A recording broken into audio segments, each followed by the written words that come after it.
Bismillahirrahmanirrahim. Assalamualaikum and good day everyone.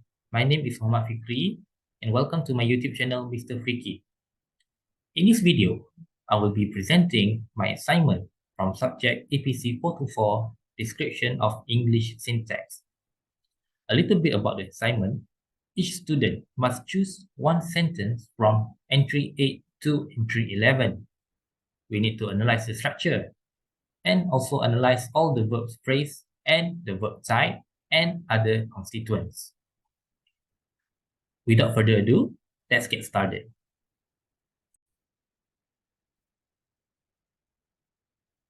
My chosen entry for the assignment is entry 8, which focuses on embedded noun clause. A little bit about noun clause. Noun clause are also known by two names, which are that clause and WH clause. These clauses are named after the words that introduce them.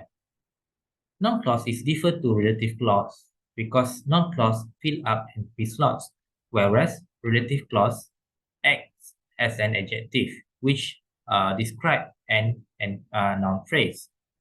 That means noun clause can function as a noun.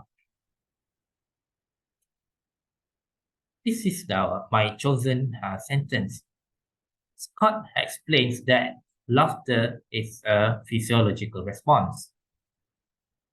Okay, what I would like to do first is I will separate the noun phrase subject and the verb phrase predicate. Our noun phrase subject here is obviously Scott's. See, I'll draw a line there and I label NP subject above Scott.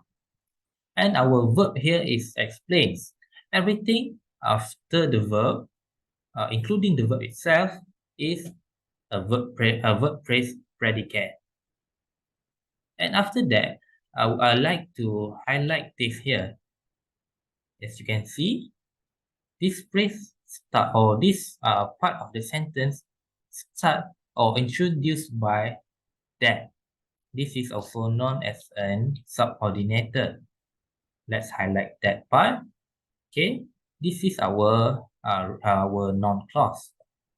Okay, which noun clause previously mentioned act as a noun or fill in a noun phrase slot, and in the sentence this noun phrase slot function as a direct object. And after that, I like to have a look at our main verb here. Explains. Okay, let's analyze our main verb. Our main verb the tense is present tense. Aspects, no aspects. Modality, indicative, and voice is active. So our main verb here is present. For the mood, this is an indicative mood. Usually we don't write indicative. So what type is this verb?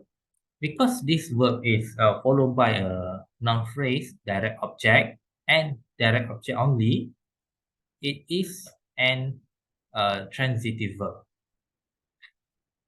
So let's go back to our full sentence. Okay, now we will I will show you the diagram tree for this sentence. And our diagram tree will look like this. Okay, this is our full sentence, which is divided into two, that are noun phrase subject and verb phrase predicate. For our noun phrase subject, we only have a proper noun, which is Scott. And moving on to our verb phrase predicate, it is divided into two. This is our main verb, present, which is the verb type is transitive verb, or VT for short. Explains.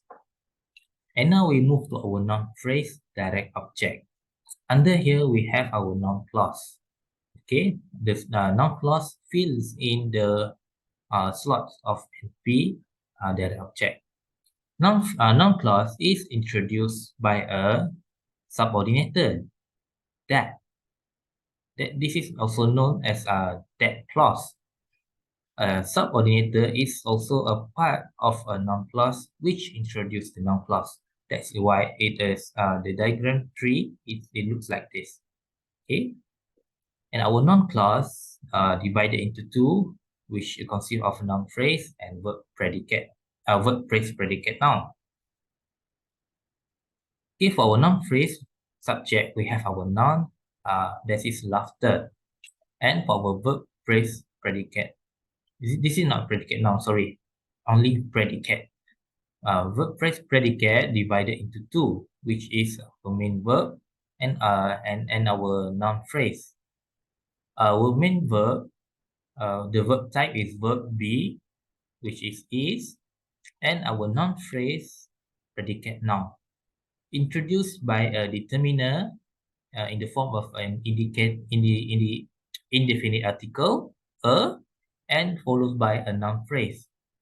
Our noun phrase consists of an adjective, physiological, and noun response.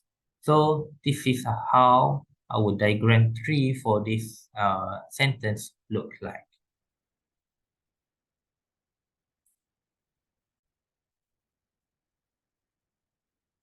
That's it for my presentation in this video. I hope that we all learned something from this video. And if you notice any error or mistakes in my diagram tree, please let me know. You can leave a comment in the comment box. Until next time, goodbye and thank you.